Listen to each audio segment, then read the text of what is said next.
Hello बच्चों, new bright वे में आप सभी का स्वागत है। और न्यू ब्राइट वे में आज हम गैस की या फिर पदार्थ की पहले समस्त अवस्थाओं के नाम, उसके बाद में गैस एक जो स्टेट होती है पदार्थ की, इसके विषय में कुछ महान वैज्ञानिक के जो दिए गए लॉज हैं उनके विषय में यहाँ पे जानेंगे। सबसे पहले जान लेते हैं कि पदार्थ की कुल कितनी अवस्थाएं होती हैं। तो देखिए, जैसे कोई भी पदार्थ हो, और पदार्थ को इंग्लिश में मैटर भी कहते हैं। मैटर या सब्सटेंस के नाम से भी इसको जाना जाता है, सब्सटेंस। तो मैटर या सब्सटेंस के नाम से जानते हैं। और पदार्थ की प्राचीन काल में तीन अवस्थाएं मानी जाती थी कि दुनिया में जितनी भी चीज़ें हैं, या तो वो ठोस हैं यानी कि सॉलिड फॉर्म में है, या फिर वो द्रव हैं यानी कि वो लिक्विड फॉर्म में है, या फिर गैस हैं, वो गैसियस स्टेट में हवा में उड़ रही हैं। तो पदार्थ की तीन अवस्थाएं मानी जाती थी। पदार्थ की तीन अवस्थाएं प्रमुख थीं। अवस्था को हम लोग स्टेट बोलते हैं, स्टेट।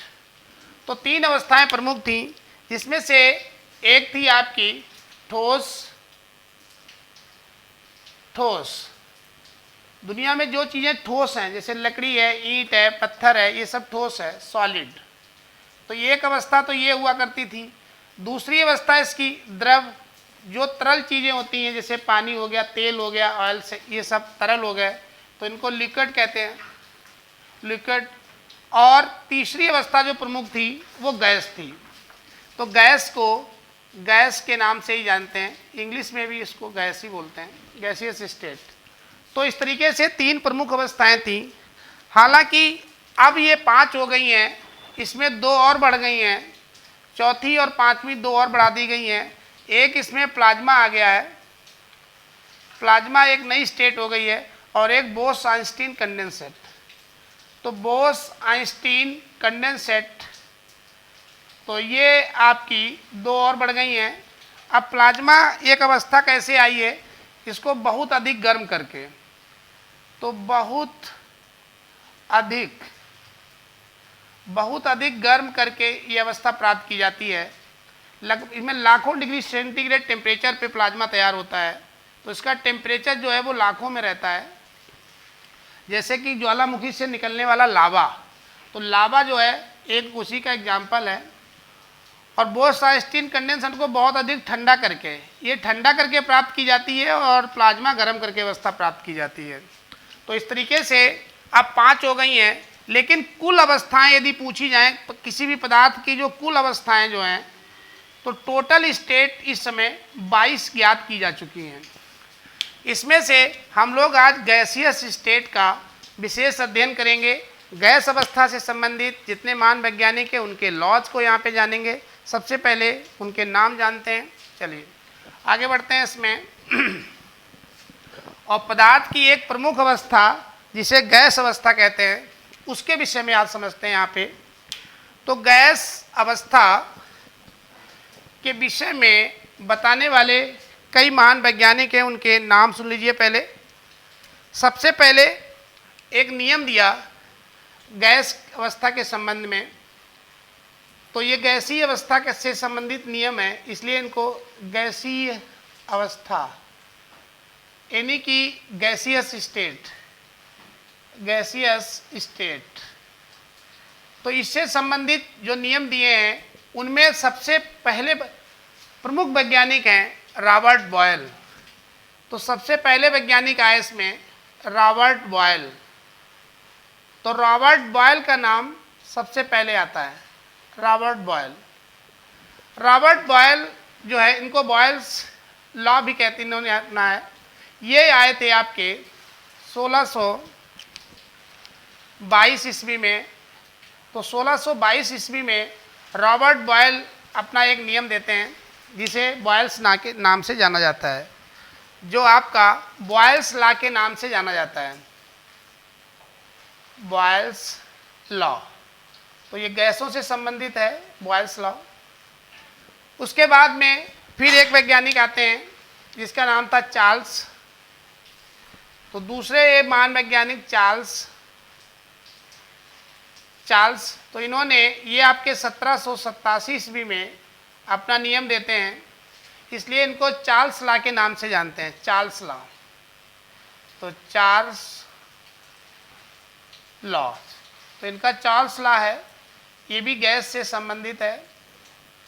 उसके बाद तीसरा जो महान वैज्ञानिक हैं वो आपके गैलुसॉक हैं,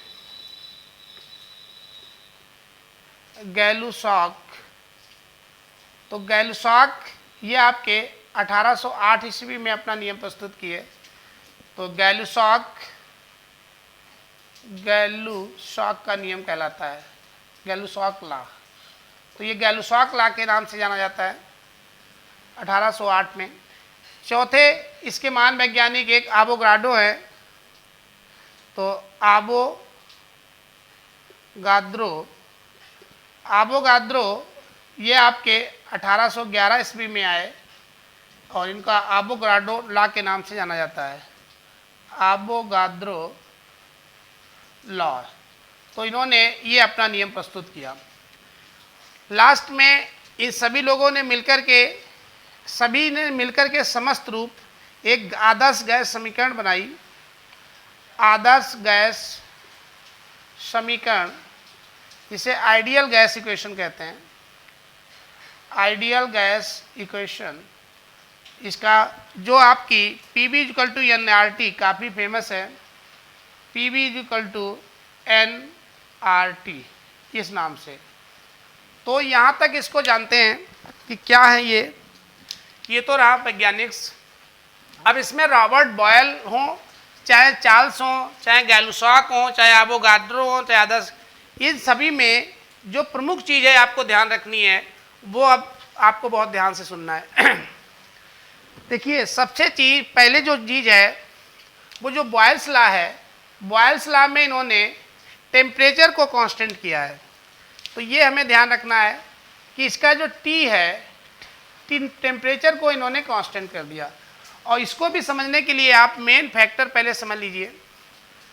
मेन फैक्टर ये होते हैं, एक टेम्परेचर, गैस का ताप, गैस का दाब P, गैस का आयतन B, गैस के मोलों की संख्या N, गैस का घनत्व D। तो ये आपके प्रमुख तत्व हैं। तो इसमें टेम्परेचर, प्रेशर, वॉल्यूम, मोलों की संख्या और उसकी डेंसिटी यानी कि घनत्व, ये आपको ध्यान रखना है। हर वैज्ञानिक ने इनको किसी न किसी चीज़ को कांस्टेंट रख के अपना अध्ययन किया है। तो यहाँ पे जो रॉबर्ट बॉयल आए थे, इन्होंने T को नियतांक कर दिया। नियतांक मतलब ये फिक्स्ड वैल्यू कर दी कि टेम्परेचर को चेंज नहीं करना है। तो टेम्परेचर जब चेंज नहीं करोगे तो फिर इन्होंने अध्ययन किसका किया है? तो टेम्परेचर को चेंज नहीं करना है, तो इन्होंने जो बच गया आपका प्रेशर और वॉल्यूम, तो प्रेशर और वॉल्यूम के विषय में पढ़ा है। प्रेशर व वॉल्यूम, इनके बीच में एक संबंध निकाला। तो प्रेशर और वॉल्यूम के बीच में जो संबंध निकाला वही रॉबर्ट बॉयल का नियम कहलाता है। नियम क्या है? नियम ऐसे है, देखिए, स्थिर ताप पर, तो ताप को T लिख लीजिए, स्थिर ताप पर किसी गैस कोई भी ले सकते हैं का किसी गैस के निश्चित द्रव्यमान, तो निश्चित द्रव्यमान जिसको हम लोग N भी कहते हैं, निश्चित द्रव्यमान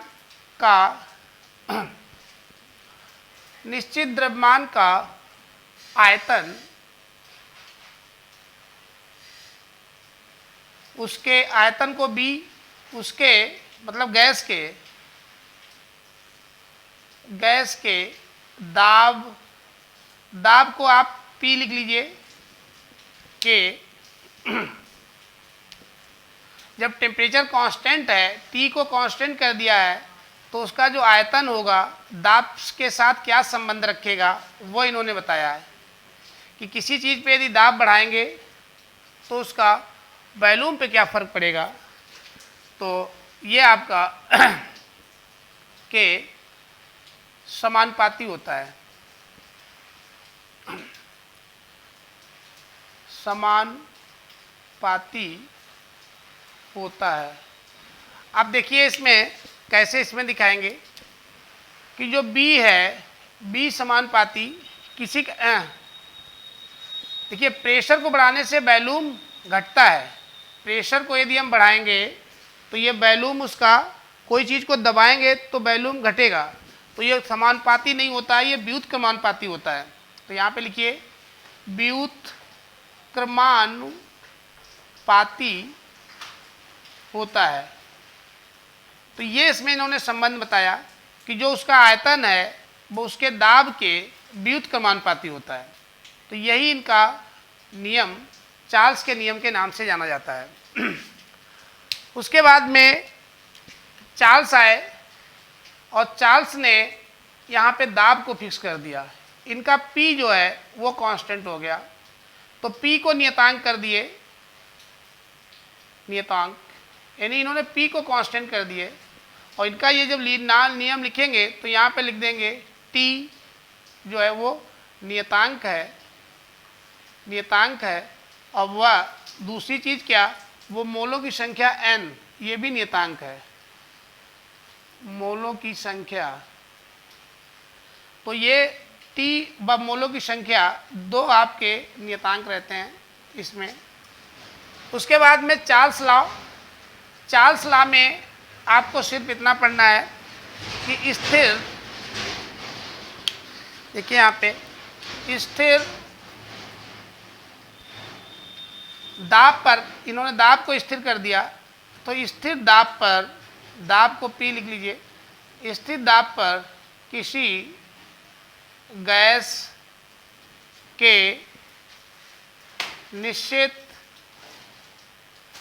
द्रव्यमान, तो निश्चित द्रव्यमान को, यही n है मोलों की संख्या, निश्चित द्रव्यमान का आयतन, तो आयतन को B से लिखा जाता है, आयतन B, उसके का मतलब होता है गैस के, गैस के ताप, ताप को लिखते हैं T से, ताप के समानुपाती होता है, समानुपाती होता है, ये इन्होंने बताया इसमें। अब यहाँ पे देखिए इनका जो कांस्टेंट पार्ट था वो P था, और फिर उसके बाद में वॉल्यूम और टेम्परेचर के बीच में इन्होंने संबंध बताया कि जो वॉल्यूम होता है ये समानुपाती रहता है टेम्परेचर के, टेम्परेचर बढ़ेगा तो वॉल्यूम भी बढ़ेगा और टेम्परेचर घटेगा तो वॉल्यूम भी घटेगा, इस तरीके से। लेकिन क्या क्या कांस्टेंट किया है, तो इन्होंने P को, P ऐसे लिख लीजिए, P को इन्होंने नियतांक कर लिया, P को फिक्स कर दिया, व N को भी फिक्स कर दिया, क्योंकि निश्चित द्रव्यमान का मतलब N भी फिक्स है, आपका नियतांक है। मोलों की संख्या भी फिक्स रहनी चाहिए, क्योंकि मोल बढ़ाएंगे तो आयतन तो बढ़ ही जाएगा, इसलिए मोल भी उसके जो है वो निश्चित रहने चाहिए। यही जो है बॉयल्स चार्ल्स के नियम से नाम से जाना जाता है। अब जब इसमें आपके गैलुसॉक आए, तो गैलुसॉक ने भी अपना नियम दिया, लेकिन गैलुसॉक ने यहाँ पे आयतन को निश्चित कर दिया। तो इन्होंने यहाँ पे जो नियतांक माना है वो इनका आयतन रहा है, आयतन, आयतन मतलब B, ये इनका नियतांक था। तो इसको इन्होंने नियतांक कर दिया, इसको फिक्स कर दिया। अब उसके बाद में फिर उन्होंने अपना स्टेटमेंट दिया कि स्थिर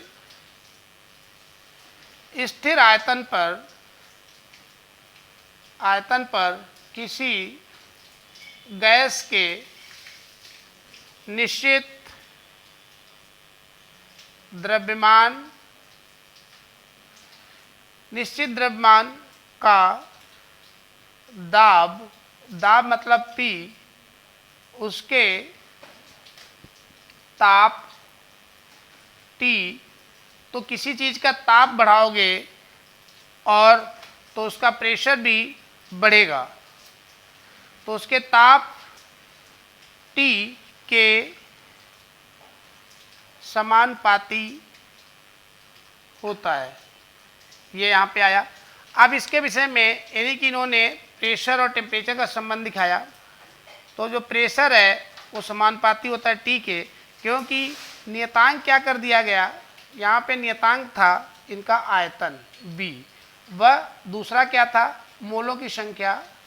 मोलों की संख्या मतलब N और B इनके नियतांक थे यहाँ पे।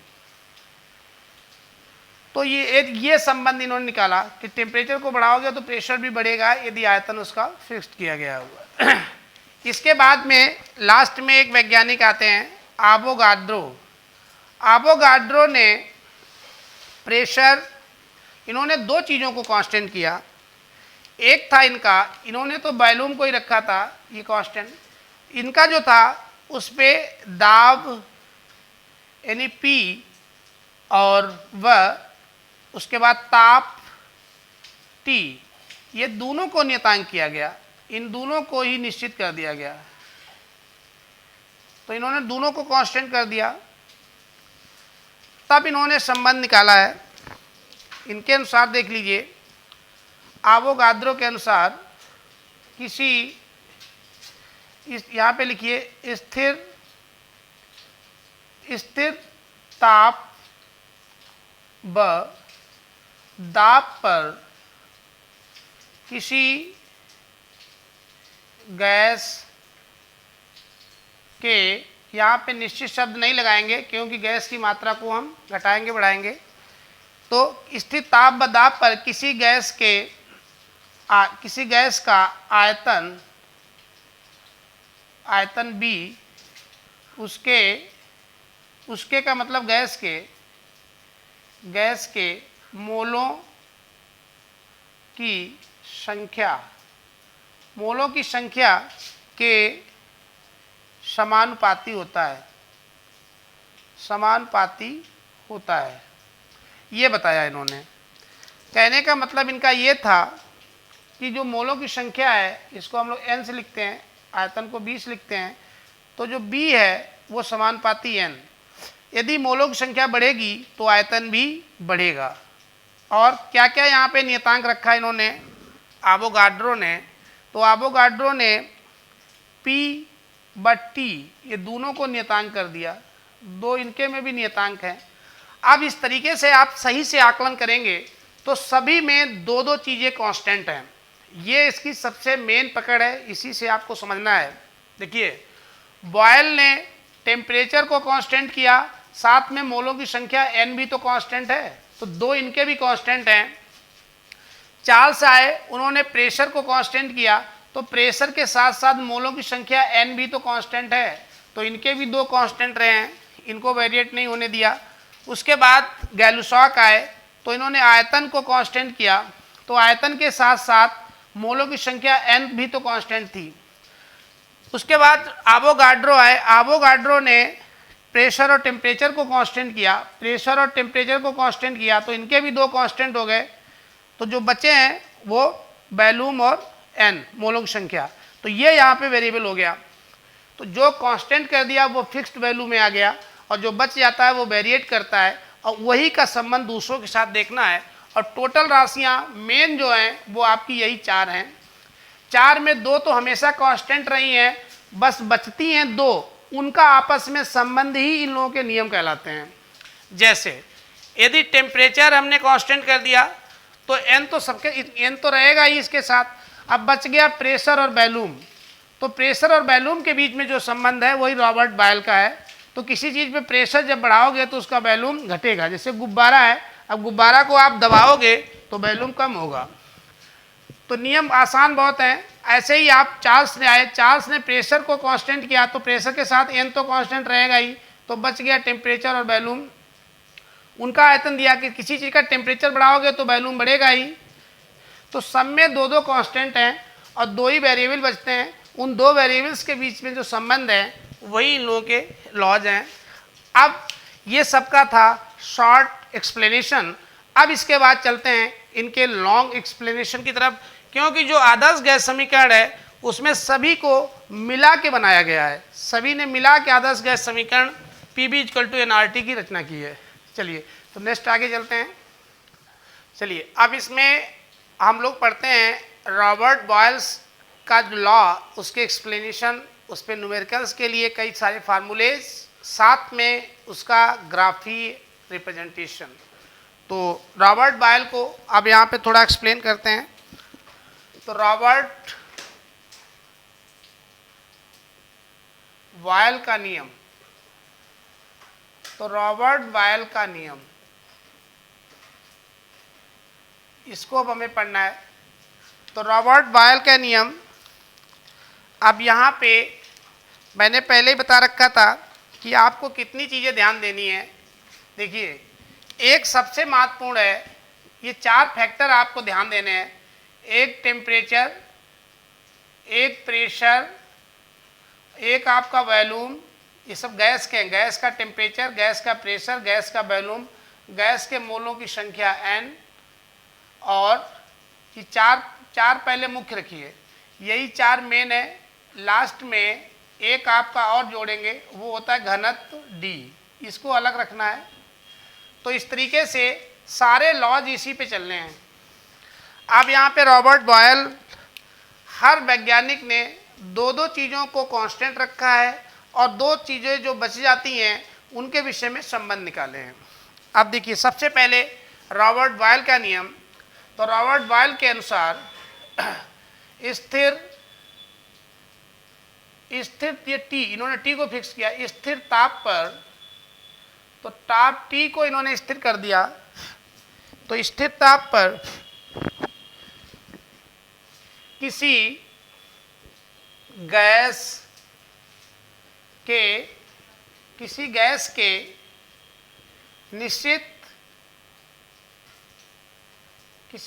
के निश्चित द्रव्यमान, तो जो निश्चित द्रव्यमान होता है इसी को मोलों की संख्या n भी कहा जाता है। तो स्थिर ताप पर किसी गैस के निश्चित द्रव्यमान का आयतन को आप 20 लिखते हो, वॉल्यूम, उसके दाब मतलब प्रेशर P के व्युत्क्रमानुपाती।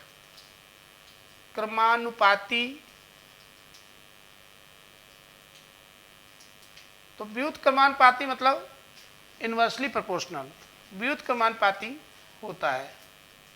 यही इनका लॉज है। अब इसको आपको एक्सप्लेन करना है सिंपल। देखिए, तो टेम्परेचर तो कांस्टेंट है, बचा क्या?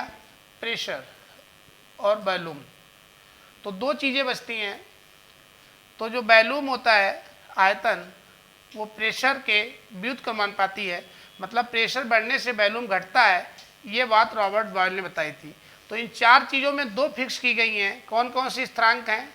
एक टी को स्थिरांक किया गया है। ये टी एक ही में लिख लीजिए चाहो तो, टी व एन, ये 2 नियतांक हैं। टी व एन को नियतांक मतलब फिक्स रखा गया है। मोलों की संख्या को भी फिक्स किया गया और टेम्परेचर को भी वेरिएट नहीं होने दिया गया। तो जब ऐसा करोगे तो जो प्रेशर होगा, प्रेशर बढ़ाएंगे तो वॉल्यूम घटेगा, प्रेशर घटाएंगे तो वॉल्यूम बढ़ेगा। तो इसमें इसको आप सिंपल ऐसे समझ सकते हैं।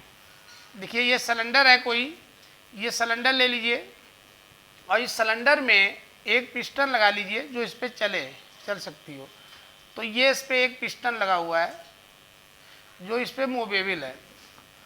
अब इसमें क्या करना है, इसमें कोई भी गैस भर दो। गैस जब भरोगे तो वो पूरे में बराबर रूप से वितरित हो जाती है, ऐसे पूरे भर में बराबर रूप से वितरित होगी। अब इसका जो हमने आयतन लिया था, आयतन, तो मान लीजिए इसका आयतन जो था वो B था और उस समय इसका प्रेशर वो P था। अब इसमें क्या करना है, यदि हम इसको प्रेशर को बढ़ाएंगे मतलब इसको नीचे को दाबेंगे तो प्रेशर बढ़ेगा।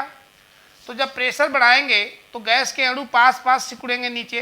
तो ये प्रेशर बढ़ा करके मान लीजिए हम पिस्टन को यहाँ तक लाते हैं।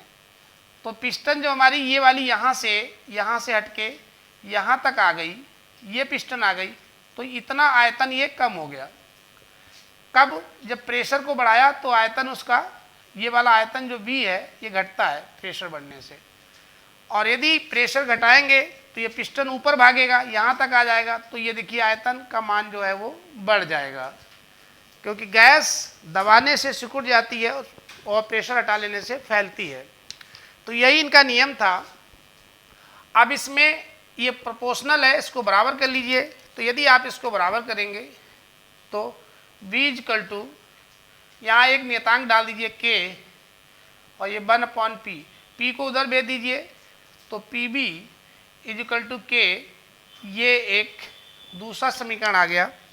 तो ये इस तरीके से एक ये भी इनका समीकरण है और एक ये वाला, दोनों ये इंपॉर्टेंट रूल्स हैं। जहाँ K यहाँ लिख दीजिए, जहाँ K जो है वो नियतांक है, नियतांक है, K यहाँ पे नियतांक है, P और B के लिए ये फिक्स्ड है। अब इसके आगे क्या होता है, आगे इन्होंने ये बताया यदि किसी गैस का दाब P1 पर आयतन B1 तथा दाब P2 पर आयतन B2 है, तो उस केस में रॉबर्ट बॉयल के अनुसार, तो बॉयल के अनुसार, तो बॉयल का नियम यहाँ पे लगाएंगे तो ये क्या बन जाएगा, इसी में आप 1/1 लगा लीजिए। P1 B1 पहली बार के लिए तो ये आपका समानुपाती हो जाएगा, ये समान बराबर हो जाएगा K के, और दूसरे वाला P2 B2, तो P2 और B2 ये भी आपके समानुपाती हो जाएंगे K के। दोनों को मिला दीजिए, तो दोनों को मिलाने पर, तो जब दोनों को मिलाएंगे तो ये आपकी एक समीकरण प्राप्त होगी जो भी रॉबर्ट बॉयल की है। तो यहाँ पे इसको हम लोग कहते हैं P1 B1 is equal to P2 B2। ये भी रॉबर्ट बॉयल की है और ये आपकी पहली इक्वेशन, ये दूसरी रॉबर्ट बॉयल द्वारा खोजी गई और ये तीसरी इक्वेशन। इस तरीके से 3 समीकरणें यहाँ पे प्राप्त की गई। लास्ट में इन्होंने एक बहुत महत्वपूर्ण इक्वेशन बताई जो घनत्व से रिलेटेड थी। तो घनत्व जिसको हमने सबसे लास्ट में लिख रखा था। अब देखिए घनत्व के विषय में ये बताया गया, तो जो किसी भी पदार्थ का घनत्व होता है वो उसके आयतन के व्युत्क्रमानुपाती होता है। तो यहाँ पे आप नोट कर लीजिए, लिखिए किसी भी पदार्थ का घनत्व मतलब उसकी डेंसिटी D, पदार्थ के आयतन B के व्युत्क्रमानुपाती होता है। व्युत्क्रमानुपाती मतलब उल्टा, इन्वर्सली प्रोपोर्शनल होता है। ये बात रॉबर्ट बॉयल के द्वारा बताई गई और इसके लिए इन्होंने ये बताया कि जो B होता है वो समानुपाती होता है 1/D के। तो जो B 1/D के समानुपाती है, तो जहाँ पे B है उसकी जगह पे 1/D हम रख सकते हैं। तो इसी से एक नियम निकाल दिया, इसमें उसको लगा देते हैं। तो इसी का यहाँ पे प्रयोग करेंगे। तो देखिए P1 तो ऐसे रखिए, B1 की जगह पे 1/D1, क्योंकि यहाँ 1 लगाएंगे तो यहाँ भी 1 हो जाएगा। तो B1 की जगह पे डाल देंगे 1/D1 is equal to P2 ऐसे रखेंगे, B2 की जगह 1/D2। तो ये एक नई इक्वेशन घनत्व के फॉर्म में रॉबर्ट बॉयल द्वारा खोजी गई। तो रॉबर्ट बॉयल द्वारा ये चौथी इक्वेशन एक महत्वपूर्ण, जिसपे न्यूमेरिकल्स आते हैं, यानी P1/D1 P2/D2, जहाँ D1 D2 क्या है, घनत्व है। तो इस तरीके से रॉबर्ट बॉयल के कुल 4 नियम हैं। इन चारों नियमों को मैंने यहाँ पे एक्सप्लेन कर दिया है। अब इसमें इनका ग्राफी रिप्रेजेंटेशन देखते हैं। अब इसमें हम लोग रॉबर्ट बॉयल के जो ग्राफी रिप्रेजेंटेशन है नियम का, उसको समझते हैं। और सबसे पहला जो है वो है रॉबर्ट बॉयल का ग्राफी रिप्रेजेंटेशन। रिप्रेजेंटेशन। तो ग्राफीय रिप्रेजेंटेशन बॉयल्स के नियम का देखिए कैसे। सबसे पहला हमें लेना है आयतन। आयतन मतलब बैलून बी व दाब पी का ग्राफीय निरूपण। तो इसका ग्राफीय निरूपण करेंगे।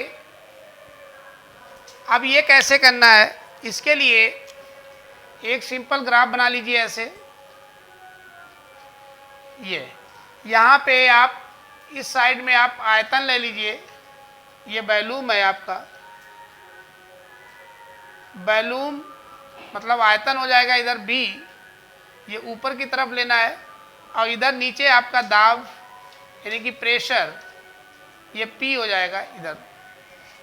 अब इसमें जब आप ग्राफ लोगे तो ये, क्योंकि जब दाब बढ़ाते हो तो आयतन घटता है, इसलिए ये इस टाइप से ऐसे जाएगा। तो ये हमें ध्यान रखना है। यहाँ पे चेक कर सकते हैं, देखिए यहाँ पे यदि ये इतना इसका आयतन है तो उस केस में नीचे को ले आइए ऐसे।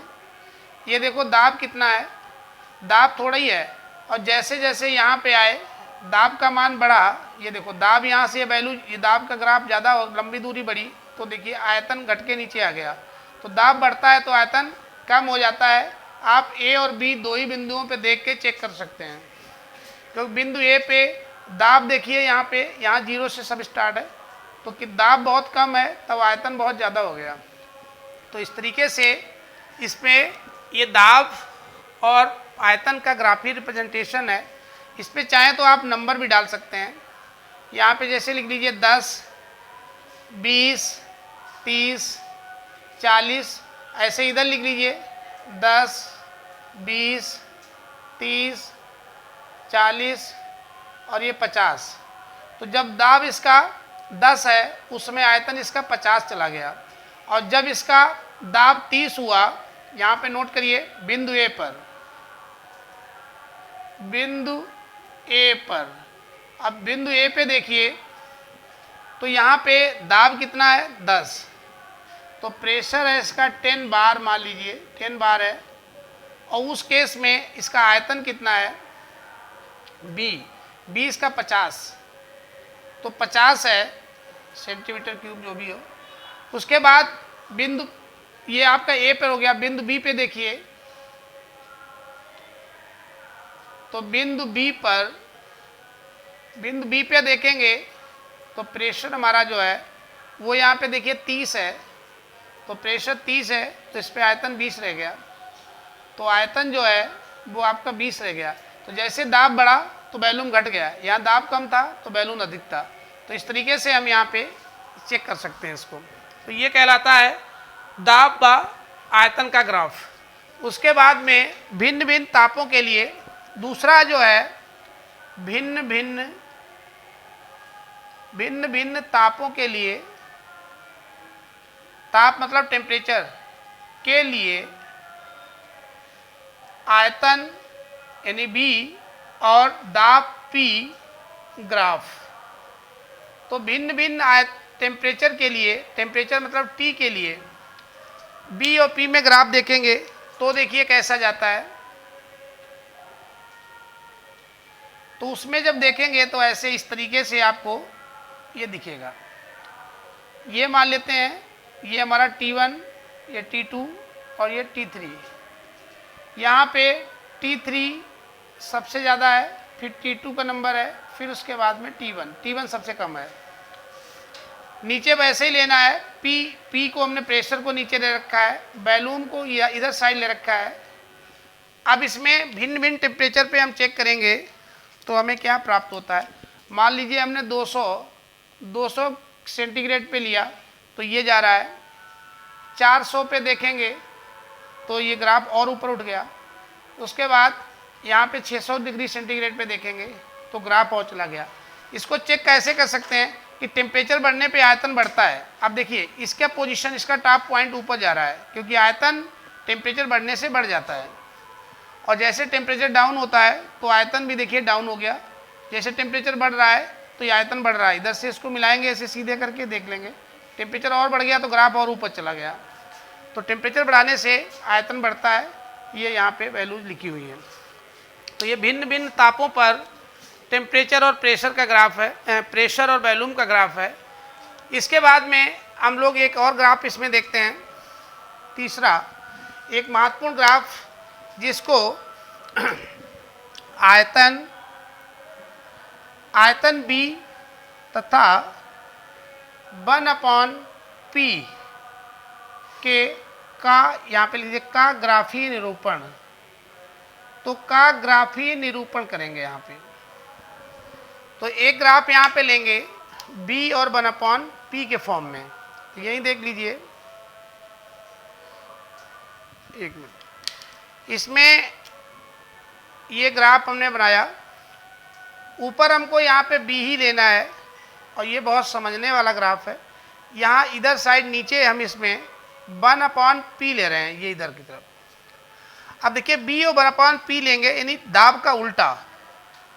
तो जब भी आप ऐसे लेंगे तो ये लाइन आपकी बिल्कुल ऐसे सीधी जाएगी, क्योंकि प्रेशर का उल्टा कर दिया है तो वॉल्यूम का संबंध, वैसे प्रेशर बढ़ाने से वॉल्यूम घटता है, लेकिन जब 1/P कर दिया तो समानुपाती हो गया, क्योंकि ये b समानुपाती होता है 1/P। तो इसको पूरी एक वैल्यू मान लिया, तो एक वैल्यू मान लिया तो ये समानुपाती है, यानी कि b बढ़ेगा तो 1/P भी बढ़ेगा, या 1/P बढ़ेगा तो b भी बढ़ेगा। लेकिन इसका मान कभी जीरो नहीं होता, ये महत्वपूर्ण है। यहाँ से आप शून्य नहीं कर सकते हैं, इसको ऊपर से ही लेना होगा, यहाँ कहीं से चलाना पड़ेगा।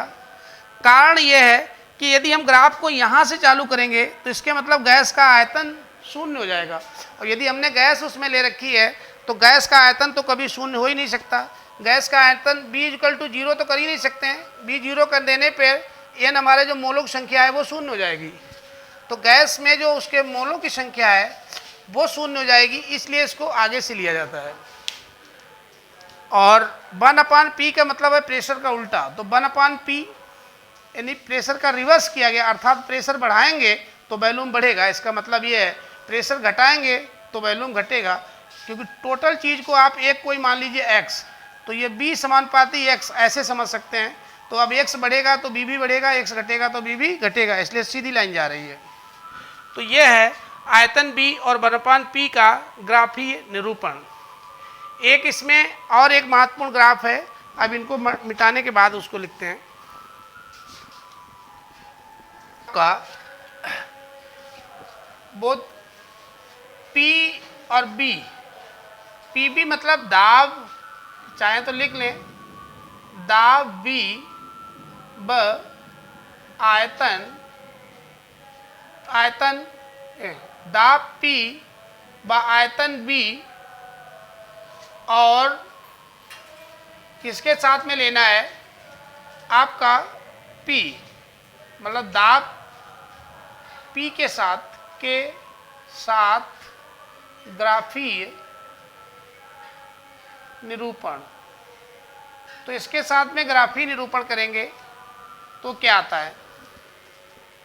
अब यहाँ पे एक लाइन ये ले लीजिए, एक सीधी ये ले लीजिए।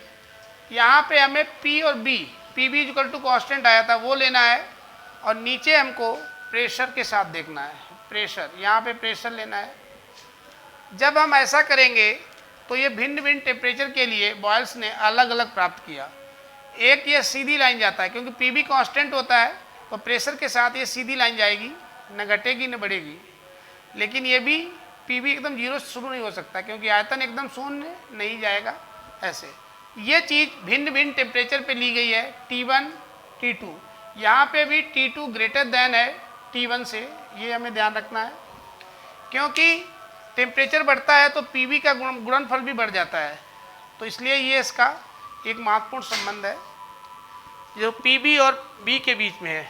एक इसका और लास्ट में ग्राफ जो आता है, जो 5वें नंबर का ग्राफ है, ये तो 4th नंबर पे था। 5वां ग्राफ जो आता है वो दाब P और 1/B यानी आयतन का उल्टा में ग्राफीय निरूपण।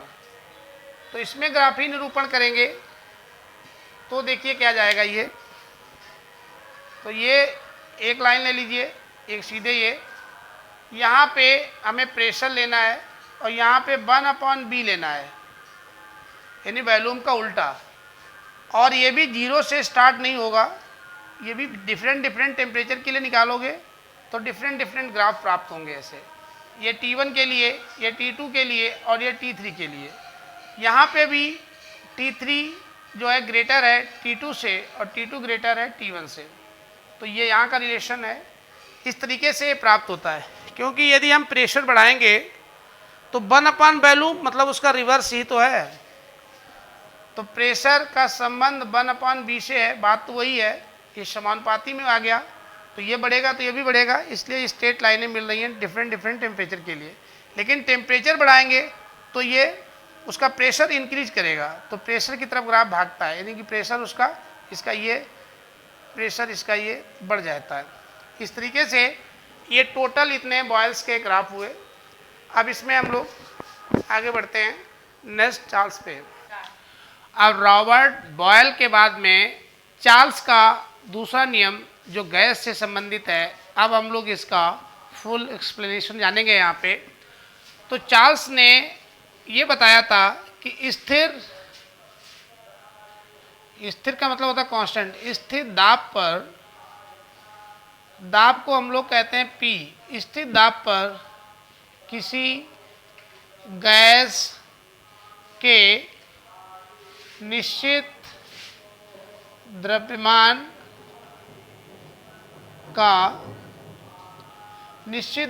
का होता है मोलों की संख्या, निश्चित द्रव्यमान का आयतन यानी कि B,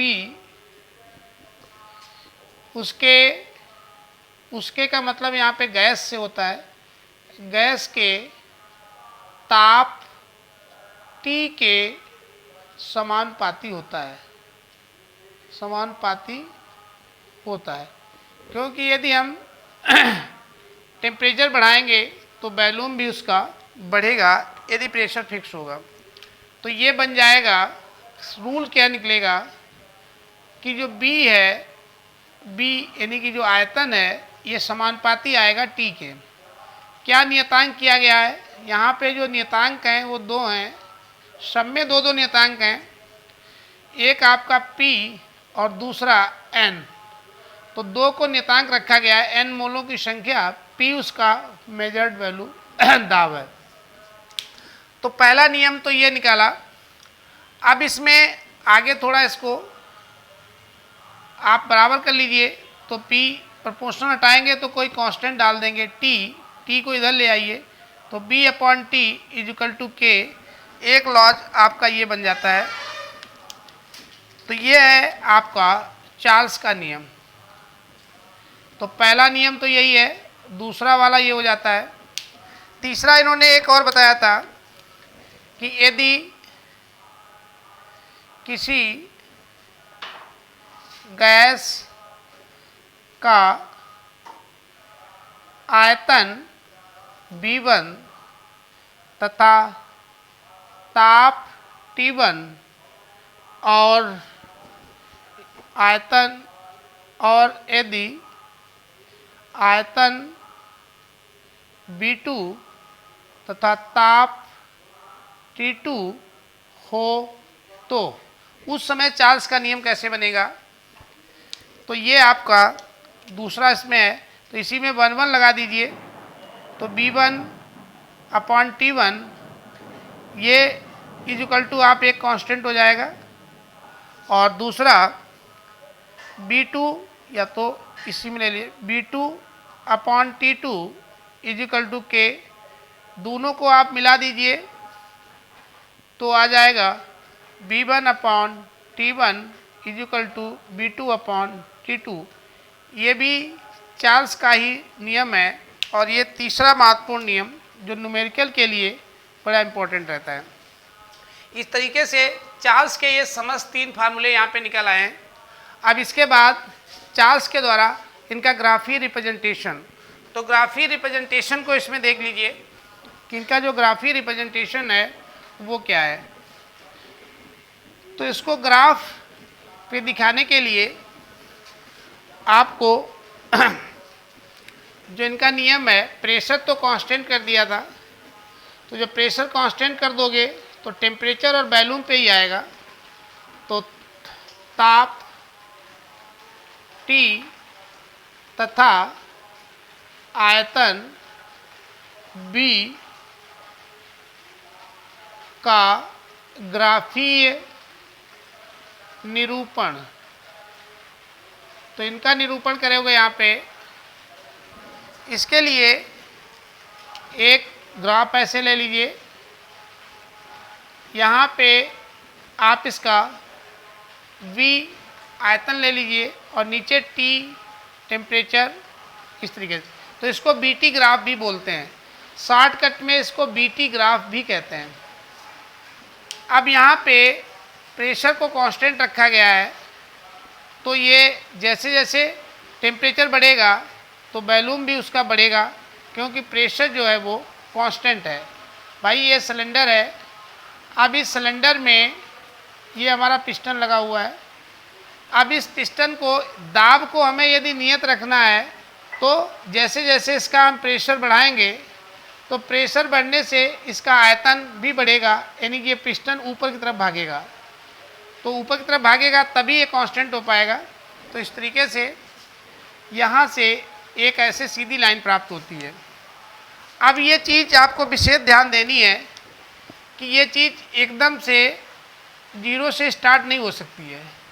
जीरो से स्टार्ट इसलिए नहीं हो सकती है क्योंकि इसका आयतन, किसी भी गैस का आयतन एकदम जीरो नहीं किया जा सकता है। यदि किसी चीज़ का आयतन आप एकदम से जीरो करोगे, ऐसे एकदम जीरो कर दोगे, यहाँ पे ये मान लीजिए B0 पे है, तो इसका B0 प्रेशर है, T0 टेम्परेचर पे, T0 पे B0 इसका आयतन है। अब इसका आयतन शून्य करने के लिए आपको यहाँ पे आना पड़ेगा, ऐसे ये। तो यहाँ पे इसका कुछ न कुछ आयतन B मिल रहा है, यहाँ पे इसका शून्य हो जाएगा, B जो है वो जीरो हो जाएगा। कब? जब T का मान 273.15 डिग्री सेंटीग्रेड पे, तो इस पे यहाँ पे ये शून्य हो जाता है, बाकी पे ये शून्य नहीं रहता है। तो इसी को, इसको BT ग्राफ के नाम से भी जाना जाता है। उसके बाद में डिफरेंट प्रेशर पे एक ग्राफ ले लीजिए, तो T तथा B भिन्न भिन्न दाबों पर, तो अलग अलग प्रेशर पे ये दूसरा ग्राफ भी आप ले सकते हैं। तो इसके लिए एक ऐसे ग्राफ ये बना लीजिए और यहाँ पे आपको यही B ले लीजिए, यहाँ नीचे आपका T ही लेना है। भिन्न के लिए लेंगे तो ये प्रेशर, अलग अलग प्रेशर आपके क्रिएट किए जाएंगे यहाँ पे। तो ये प्रेशर मान लीजिए P1 है, ये P2 और ये P3, अलग अलग प्रेशर को फिक्स किया गया है। तो उस केस में ये ग्राफ जाएगा इसका, क्योंकि जैसे यहाँ पे P3 ग्रेटर है P2 से और ये ग्रेटर है P1 से, तो इस तरीके से यहाँ पे इनको हम फिक्स कर सकते हैं। तो ये दोनों ग्राफ इसके कंप्लीट होते हैं। अब हम लोग चलते हैं नेक्स्ट की तरफ। तो गैलुसॉक का ये तीसरा महत्वपूर्ण नियम है। जैसे कि चार्ल्स ने आयतन को फिक्स कर दिया, चार्ल्स ने टेम्परेचर को फिक्स किया और n मोलों की संख्या को निश्चित रखा, ऐसे ही बॉयल्स, रॉबर्ट बॉयल्स, हटाओ उसको जाओ। तो अब इसमें तीसरा ये गैलुसॉक लॉ, इसके विषय में जानते हैं।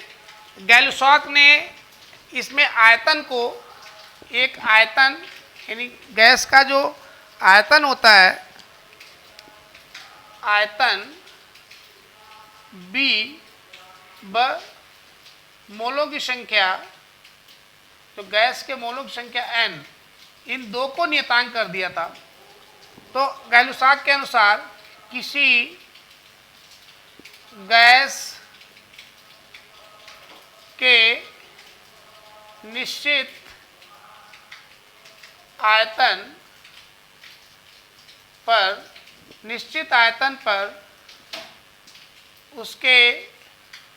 उसके का मतलब यहाँ पे गैस, तो गैस का ताप T गैस के दाब P के, अब देखिए टेम्परेचर को यदि आप बढ़ाओगे प्रेशर भी बढ़ेगा, दाब P के समानुपाती होता है। ये इन्होंने यहाँ पे सिंपली डिफाइन किया। अब इसको कैसे लिखेंगे फॉर्मुलेटेड में करके, तो जो T है, T पे निर्भर करता है P, यानी जो P है ये समानुपाती, P समानुपाती रहेगा आपके T के। टेम्परेचर बढ़ाओगे तो प्रेशर भी बढ़ेगा, टेम्परेचर कम करोगे तो प्रेशर भी कम होगा, लेकिन क्या स्थिर रहना चाहिए, तो यहाँ पे स्थिर रहना चाहिए B एंड N मोलों की संख्या, ये दो चीज़ें आयतन और मोलों की संख्या को इन्होंने नियत रखा। तो ये पहला समीकरण, इसको आप दूसरा P समानुपाती KT, एक समानुपाती डाल देंगे यहाँ पे, T को इधर ले आएंगे तो P अपॉन T ये इज इक्वल टू K, ये एक इनका दूसरा महत्वपूर्ण लॉ निकल के आता है। अब इसमें यदि किसी गैस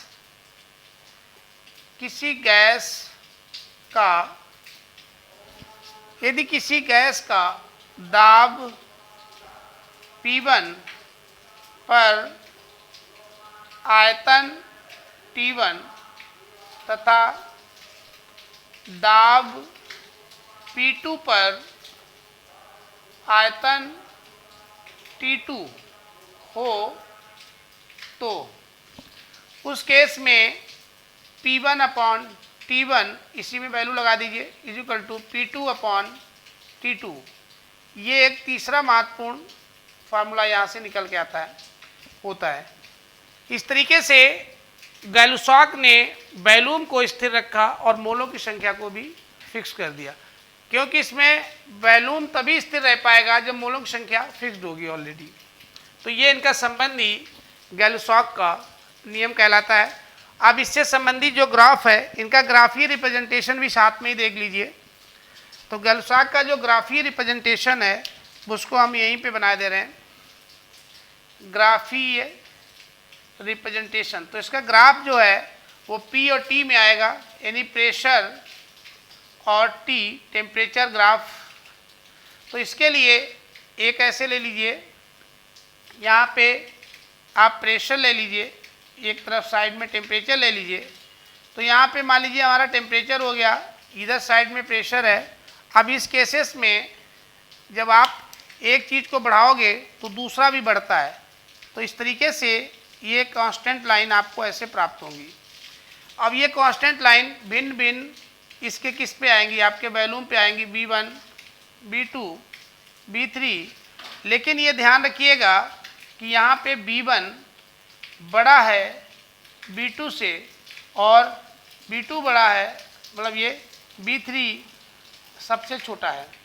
तो यहाँ पे ये ध्यान रखना इसमें विशेषकर कि वैल्यूम जो है वो यहाँ पे B1 का सबसे ज़्यादा है, फिर B2 का, क्योंकि प्रेशर जैसे जैसे बढ़ता है वैल्यूम घटता है, इसलिए इसमें इस ग्राफ पे विशेष ध्यान देना है। और गैलुसॉक का नियम के बाद में अब हम लोग आगे नेक्स्ट चलते हैं, आवोगाड्रोज लॉ को जानते हैं। आवोगाड्रो का ये फोर्थ महत्वपूर्ण नियम है, जिसमें इन्होंने क्या बताया था, इन्होंने दोनों चीज़ों को कांस्टेंट कर दिया, यानी इन्होंने टेम्परेचर और प्रेशर दोनों को कांस्टेंट करके लॉ निकाला है। तो टोटल चीज़ें चार होती हैं, टेम्परेचर, प्रेशर, वैल्यूम और मोलों की संख्या। तो इसमें स्टार्ट के इन्होंने दोनों को कांस्टेंट कर दिया, तो बचा क्या, वैल्यूम बचा और नंबर ऑफ मोल्स बचे। तो आयतन द्रव्यमान संबंध इसीलिए इनका कहा जाता है। तो यहाँ पे लिखेंगे निश्चित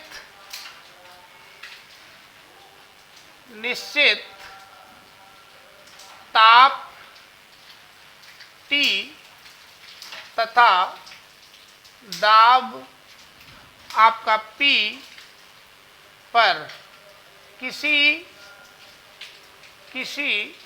गैस का आयतन जो B होता है उसके मतलब गैस के अणुओं की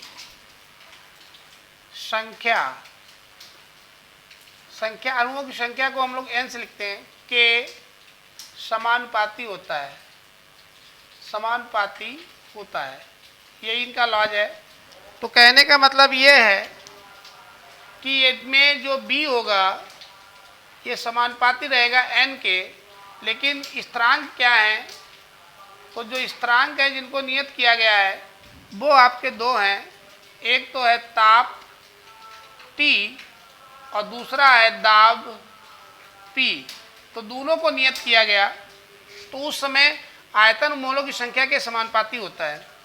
एक तो यही इनका फर्स्ट लॉ आया, दूसरा इसको समानुपाती के लगा देंगे तो n आ जाएगा, n इसके नीचे ले आइए तो इस तरीके से ये इनका सेकेंड लॉ निकल के आता है। इनका कहना था कि यदि नंबर ऑफ मोल्स बढ़ेंगे किसी गैस के तो उसका आयतन ऑटोमेटिक बढ़ेगा, क्योंकि प्रत्येक मोल कुछ न कुछ तो आयतन घेरता ही है। तो जैसे जैसे हम सिलेंडर में गैस की मात्रा को बढ़ाते जाएंगे, मतलब n की मात्रा नंबर ऑफ मोल्स को बढ़ाते जाएंगे, तो उसका आयतन भी बढ़ता जाएगा और ये पिस्टन ऊपर की ओर उठता जाएगा। जबकि इसमें ताप और प्रेशर को कांस्टेंट रखा गया है। अब इसी से यदि किसी गैस का आयतन V1 तथा मोलों की संख्या N1 हो और यदि आयतन B2 पर मोलों की संख्या N2, तब एवोगाड्रो के अनुसार क्या हो जाएगा? B1/N1 = B2/N2। ये नियम दो गैसों के लिए भी लागू है। ये पहली गैस का आयतन, पहली गैस के मोलों की संख्या N1, दूसरी गैस का आयतन, दूसरे गैस के मोलों की संख्या N2। तो इस तरीके से आप इस नियम को आसानी से एवोगाड्रो लॉ को समझ सकते हैं। इन्होंने दोनों चीज़ों को कांस्टेंट कर दिया था, ये इसमें महत्वपूर्ण पॉइंट है। उसके बाद में एक इसमें आपको ये समझना होगा कि ये मोल्स क्या होते हैं। एवोगाड्रो ने ही इसको डिफाइन किया था, इसलिए अब इस चीज़ को आपको बता देते हैं। एवोगाड्रो संख्या के नाम से जाना जाता है। तो अब आप इसी में जो इसका एक विशेष पॉइंट है उसको नोट कर लीजिए। देखिए जो इसका स्पेशल पॉइंट है उनको नोट करना है। आपको बताते हैं इसमें सबसे इम्पोर्टेंट एवोगाड्रो संख्या। तो एवोगाड्रो संख्या क्या होती है? तो अब हमको यहाँ पे सीखना है एवोगाड्रो संख्या क्या होती है। एवोगाड्रो नंबर, देखिए एवोगाड्रो ने इसको एक्सप्लेन किया था, इसलिए इसको एवोगाड्रो की संख्या के नाम से जाना जाता है। किसी गैस के एक मोल में अणुओं की संख्या, तो गैस के अणुओं की जो संख्या होती है वह इन्होंने बताई थी कि 6.022 × 10⁻23 परमाणु, ये इन्होंने बताया था कि इसमें इतने परमाणु होते हैं या इतने अणु पाए जाते हैं। परमाणु या अणु।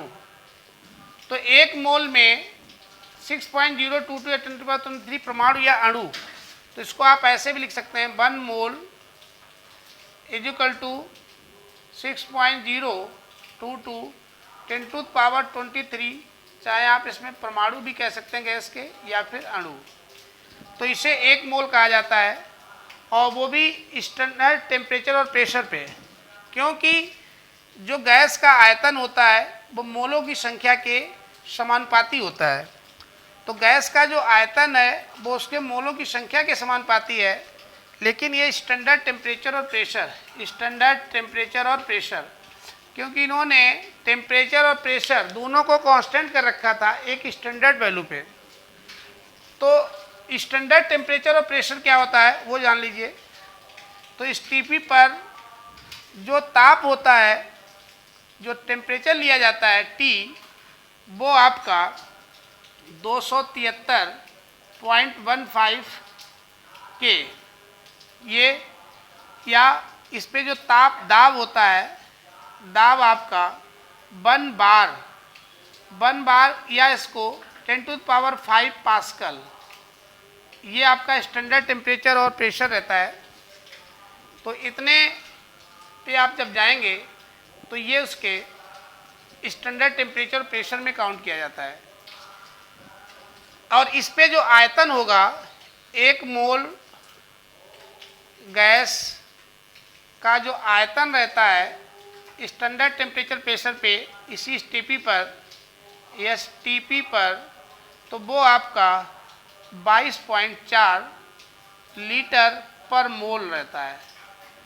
तो यहाँ पे जो ये संख्या आई थी, इसी को ही आवोगाड्रो संख्या के नाम से जाना जाता है, 6.022 को। तो यही आवोगाड्रो संख्या के नाम से जानी जाती है। Thank you for watching. आगे फिर नेक्स्ट वीडियो में।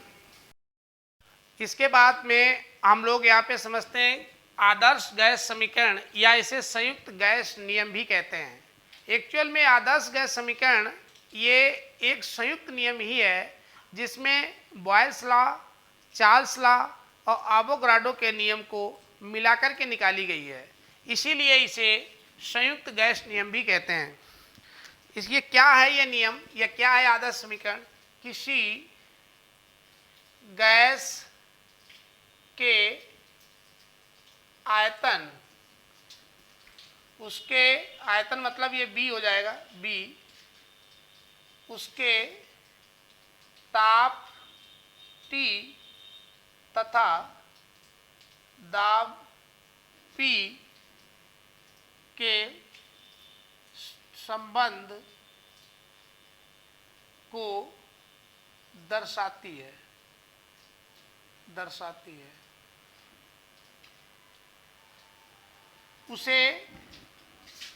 उसे गैस, आदर्श गैस समीकरण कहते हैं। उसे आदर्श गैस समीकरण कहते हैं। तो ये एक्चुअल में इसका एक्सप्लेनेशन जो है वो तीनों के नियम के अनुसार है। पहले बॉयल के अनुसार, तो बॉयल के नियम को यहाँ पे बॉयल ने बताया था, क्योंकि उन्होंने टेम्परेचर को कांस्टेंट कर दिया था। तो जो वॉल्यूम होता है वो इन्वर्सली प्रोपोर्शनल हो जाता है पी के। यहाँ पे टी व एन ये 2 नियतांक थे, और एक तो ये पार्ट हुआ। दूसरा जो आता है बॉयल के बाद में चार्ल्स का, तो चार्ल्स का जो नियम था, चार्ल्स ने प्रेशर को कांस्टेंट कर दिया था, तो जो वॉल्यूम था वो टेम्परेचर के समानुपाती हो गया था। यहाँ पे जो नियतांक थे वो आपके प्रेशर एंड एन, ये 2 नियतांक थे। और आवोगाद्रो जो आए, तो आवोगाद्रो ने का जो नियम था, इन तीनों को मिलाया गया है। उसका जो वॉल्यूम था वो मोलों की संख्या के समानुपाती था। यहाँ पे प्रेशर और टेम्परेचर दोनों को नियतांक कर दिया गया था। तो तीनों को जब मिला देंगे आप, तीनों को मिलाएंगे तो जो वॉल्यूम होता है आपका, जो वॉल्यूम बी है, ये समानुपाती की जगह बराबर लगा लीजिए, तो एक कांस्टेंट आ जाएगा जिसे गैस कांस्टेंट कहते हैं। और ये पी को आप इधर भेज दीजिए, तो पी बी ये बन जाएगा आपका पी बी। 1 मिनट, जिसको चाहे तो आप यहीं पे पी को रख के बनाएं, तो ऐसे यहाँ पे कांस्टेंट। तो ये पी बी इक्वल टू, मोलों की संख्या को पहले लिख लीजिए एन आर टी। तो तीनों को मिलाकर के एक समीकरण निकाली गई, जिसे गैस समीकरण के नाम से जानते हैं। PB equal to NRT. तो ये तीनों का एक संयुक्त फार्मूला है जिसे आदर्श गैस समीकरण के नाम से जाना जाता है। आदर्श गैस समीकरण में यहाँ पे जो n है ये मोलों की संख्या है, गैस के मोलों की संख्या, T उसका ताप है, ये उसका टेम्परेचर रहेगा, P उसका प्रेशर है, दाब है यानी कि उसका, और B इसका जो वॉल्यूम है गैस का। तो इस तरीके से ये आदर्श गैस समीकरण तीनों के मिलने से संयुक्त रूप में आई। इस तरीके से सारे लॉज आपके समाप्त होते हैं। फिर मिलते हैं नेक्स्ट वीडियो में। Thank you.